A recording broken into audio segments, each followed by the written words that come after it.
The brains and the creativity of one man lie behind all these characters and more.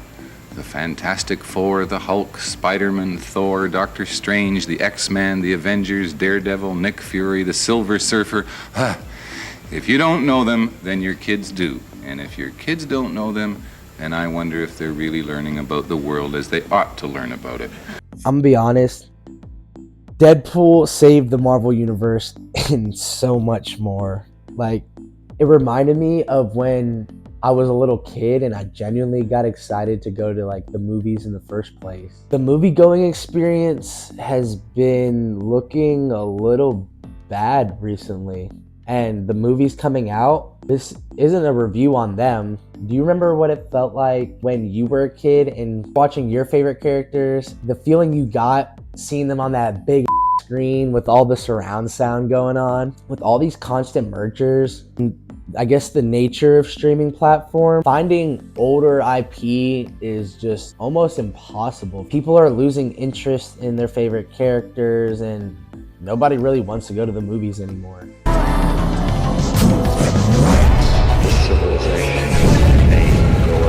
Now I am become death. Then came Barbenheimer last summer. A little hurricane brushed through and basically I lost power for about 3 days. Decided to go back to back and watch Barbie and Oppenheimer as a double feature. The trailers, the feeling reminded me of being a kid in a candy shop type vibes. Comics once originated as a major source of media, from newspapers, dramas, or horrors. They weren't just meant for little boys or big boys, and it's not just all superheroes and manga. Comics have always been a medium for social commentary. And now, the more realistic we make our characters, the more the college kids who read them think that it's satire, which has taught me a very great lesson. The world is so crazy that if you present things the way they really are, it comes across as broad satire. I mean, for God's sake, Captain America punched Hitler, and the X-Men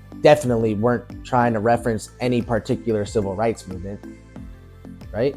Throughout my lifetime, creatives like Stan Lee and Kevin Feige have proven time and time again that these universes really do influence future generations. He's pretty good at catching bad guys, but he's apt to get an allergy attack while he's fighting. He worries about dandruff. He'll have an ingrown toenail, tears his costume. His Aunt May won't let him go out to save the world because he's not wearing his galoshes and it's snowing out.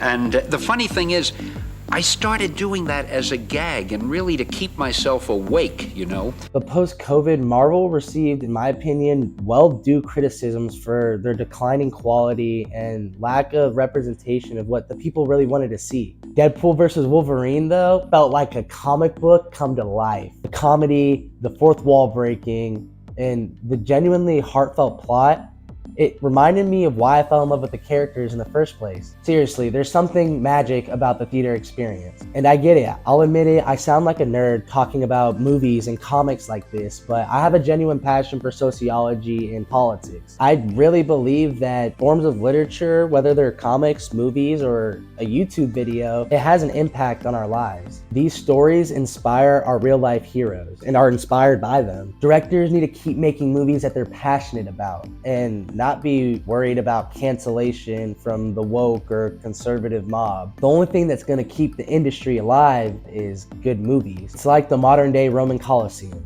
where all of politics and propaganda is put on display right in front of the people. Let's keep the magic alive and bring back the movies in 2024.